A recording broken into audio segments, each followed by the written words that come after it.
Silje en ek is die voorsitter van die Guardian Angels. Ek wil graag vir julle vertel wat takt vir my beteken. Vir my beteken takt om 'n wag voor jou mond te sit en om te dink voor jy iets sê of doen.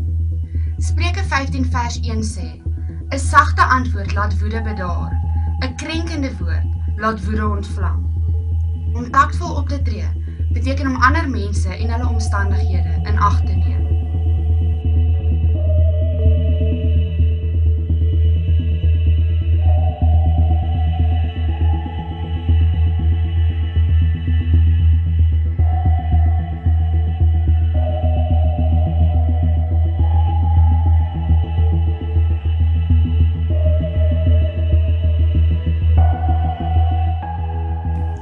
Tact is the ability to deal with others in a sensitive and understanding way.